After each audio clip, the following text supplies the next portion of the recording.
ಸಿಗಬೇಕು. ಬಾರೆ ಇಲ್ಲಿ. ಏನ್ರಿ ಇದು ನಿಮ್ ಹುಡುಗಾಟ ರೀ? ನಿಮ್ ತಮ್ಮಂದಿರು ಬರ್ತಾರ್ರಿ. ಪವಿತ್ರ, ಒಬ್ಬ ತಮ್ಮ ಊರಿಗೆ ಹೋದ, ಇನ್ನೊಬ್ಬ ತಮ್ಮ ಡ್ಯೂಟಿಗೆ ಹೋದ. ಅವರು ಹೇಳಿದ್ದನ್ನು ನೋಡಿ ಹೊಲಕ್ಕೆ ಹೊರಟವನು ಮರಳಿ ಬಂದು ಬಿಟ್ಟೆ. ಯಾಕ್ರಿ? ನಾನು ಮುಂಜಾನೆ ಹೊಲಕ್ಕೆ ಹೋಗುವಾಗ ಈ ನನ್ನ ಮುದ್ದಿನ ರಾಣಿಯ ಮುಖ ನೋಡಲಾರದೆ ಹಾಗೆ ಹೋಗಿದ್ದೆ. ಅದಕ್ಕೆ ಈ ನನ್ನ ಅರಗಿನ ಮುಖ ನೋಡಿ ಆನಂದಿಸಬೇಕಂತ. ಓಹೋ, ಹೀಗೋ? ಹೌದಾ? ಹಾಗಾದ್ರೆ ನೋಡಿದ್ರಲ್ಲ ಈಗ ಮುಖ ನೋಡ್ರಿ ಇಲ್ಲೇ. ಹಾಗಾದ್ರೆ ಹೋಗಿ, ಈಗ ಹೋಗಿ ನಿಶ್ಚಿಂತೆಯಾಗಿ ಆರಾಮಾಗಿ ಕೆಲಸ ಮಾಡಿ. ಅಯ್ಯೋ ಹುಚ್ಚಿ, ಮುಖ ನೋಡಿದ ತಕ್ಷಣ ಆಸೆ ತೀರುತ್ತ, ಹಣ್ಣ ನೋಡಿದ ತಕ್ಷಣ ಹಸಿವು ತೀರುತ್ತ. ಬಾ ಚಿನ್ನ, ಈ ನಿನ್ನ ಗಂಡನ ತೋಳ ಆಶ್ರಯದಲ್ಲಿ ಹಾಡಿ ಆನಂದಿಸುವಾರೆ ಈ ನಿನ್ನ ಮನೋರಂಜನೆ ಮಾಡಿ. ನಂಗೆ ಗೊತ್ತಿತ್ರಿ, ನೀವ್ ಯಾವಾಗ ಹೋಗಿ ಹೊಳೆ ಬಂದು ನನ್ನ ಕಣ್ಣು ಮುಚ್ಚಿದ್ರು ನೋಡು, ಆವಾಗ ಗೊತ್ತಿತ್ತು ನಿಮಗಿಂತ ಆಸೆ ಐತೆ. ಬನ್ರಿ, ನಿಮ್ಮ ಆಸೆ ಇನ್ನು ನಾನು ಈಡೇರಿಸಿದಿಲ್ಲ ಅಂತ ಹೇಳ್ತೇನೆ. ಸಂತೋಷದಿಂದ ಹಾಡಿಕೊಳ್ಳಿ.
ಹೊರಗಡೆಗೆ ಹೋಗ್ತೀರಾ? ಈಗ ನಾನು ಹೊರಗೆ ಅಂದ್ರೆ ನೀನೇನು ಕೇಳ್ತೀಯ? ನಿನ್ನ ಮೈಲಿನವರು ಬಂದ ತಕ್ಷಣ ಏನಾದ್ರು ಚಾಡಿ ಹೇಳ್ಬಿಡ್ತೀಯ. ಈಗಲೇ ಹೊಲಕ್ಕೆ ಹೋಗುತ್ತೇನೆ.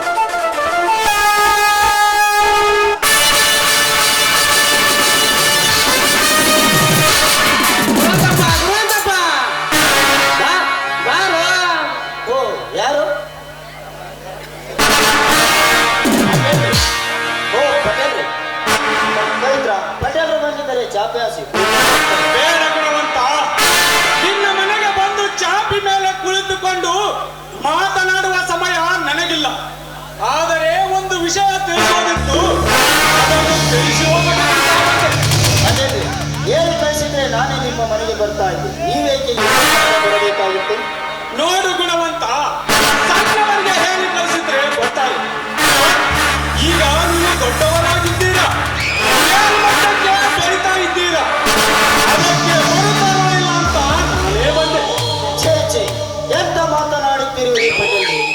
ಎಷ್ಟೇ ಮೇಲ್ಮಟ್ಟಕ್ಕೆ ಬೆಳೆದರೂ ಆಕಾಶ ಮುಟ್ಟಕ್ಕಾಗತ್ತಾ? ಅನ್ನ ಉಂಡ ಮನೆ ಋಣ ತೀರ್ಸಕ್ಕಾಗತ್ತಾ? ಇಲ್ಲ ಪಾಟೇಲ್ರಿ, ನಾವು ಇಷ್ಟರ ಮೇಲ್ಮಟ್ಟಕ್ಕೆ ಬೆಳೆಯಬೇಕಾದ್ರೆ ನೀವೇ ಕಾರಣ. ನಿಮ್ಮ ಮನೆ ಅನ್ನದ ಋಣ ಯಾವತ್ತೂ ಮರೆಯೋದಿಲ್ಲ. ಹೇಳಿ ಪಾಟೇಲ್ರಿ, ಏನು ದೊಡ್ಡ ವಿಷಯ? ಏನು ಇಲ್ಲ ಗುಣವಂತ, ನಿನ್ನೆ ನನ್ನ ಕೈಯಾಳು ಒಂದು ಸಣ್ಣ ತಪ್ಪು ಮಾಡಿದ್ದ. ಅದನ್ನೇ ದೊಡ್ಡದಾಗಿ ತಿಳಿದುಕೊಂಡು ನಿನ್ನ ತಮ್ಮ ಹೊರತನ ನನ್ನ ಮನೆಗೆ ಬಂದ.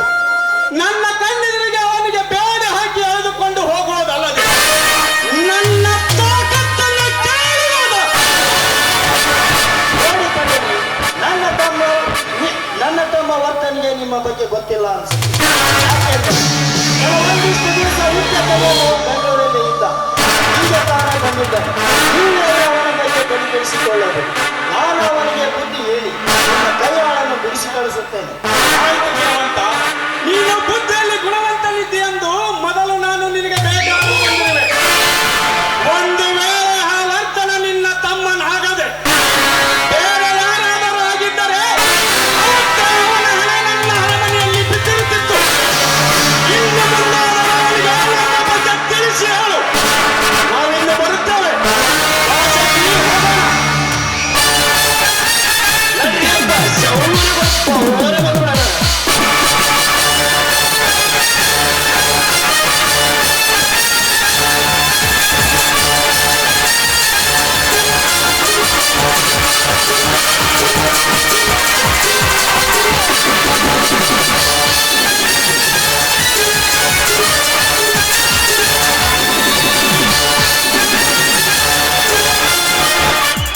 ಅಣ್ಣ, ಯಾಕಣ್ಣ?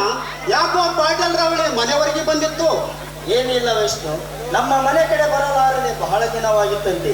ಅದಕ್ಕೆ ಮಾತನಾಡಿಸಿಕೊಂಡು ಹೋಗಲಿಕ್ಕೆ ಬಂದಿದ್ದರು. ಸುಮ್ಮನೆ ಬರುವಂತ ವ್ಯಕ್ತಿ ಅಲ್ಲ ಅಣ್ಣ ಅವನು. ಏನಾದರೂ ಮೋಸ ಮಾಡಿ ವಿಷದ ಬಾಣ ಹೂಡಿ ಸಮಯ ಸಾಧಿಸಿ ತನ್ನ ಕಾರಣವನ್ನು ಕೈಗೂಡಿಸಿಕೊಳ್ಳುವ ಕುಲಘಾತಕ. ಹೇಳಣ್ಣ, ಆ ದುಷ್ಟನ ಪಾದ ನಮ್ಮ ಮನೆವರೆಗೆ ಬಂದಿದ್ದು ಯಾಕೆ ಅಂತ? ಆಗಲೇ ಹೇಳಿದಿನಲ್ಲ ವಿಷ್ಣು, ಸುಮ್ಮನೆ ಮಾತನಾಡಿಸೋಕೆ ಬಂದಿದ್ದಾರಂತ. ಸುಳ್ಳಣ್ಣ, ನೀನೇನೋ ನನ್ನ ಮುಂದೆ ಮುಚ್ಚಿಡ್ತಾ ಇದ್ದೀಯ. ಅವನ ಶ್ರೀಮಂತನಿದ್ದಾನೆ, ನನ್ನ ತಮ್ಮಂದಿರಿಗೆ ಏನಾದರೂ ಮಾಡ್ತಾನೆಂದು ಭಯ ತೆಗಿದ್ದೀಯ. ಅಣ್ಣ, ಅವನ ಶ್ರೀಮಂತನಾದರೆ ಅಂತ ಕೆಟ್ಟ ಶ್ರೀಮಂತರ ಶಿವನ್ನೇ ಕತ್ತರಿಸಿ ಆ ದುಷ್ಟನನ್ನು ಕಾಲಿಟ್ಟು ಲೆಕ್ಕಿಸಿ ರಕ್ತ ಕುಡಿಯುವ ಸಿಡಿಗೆಟ್ಟ ಸಿಂಹದ ಮರಿಯನ್ನ ಈ ನಿನ್ನ ತಮ್ಮ ವಿಷ್ಣು ನಿಚ್ಚಳವಾಗಿ ಬಿಚ್ಚಿ ಹೇಳೋಣ. ಆ ಹುಟ್ಟನ ಮಗ ನನ್ನ ಮನೆಯ ಪ್ರವೇಶ ಮಾಡಿದ ವಿಷಯವನ್ನು. ವಿಷ್ಣು, ನಿಮ್ಮ ಮನೆಯವರು ಸುಳ್ಳು ಹೇಳ್ತಾ ಇದ್ದಾರೆ ಅಂತ ಹೇಳ್ತಾ ಇದೆಯಾ?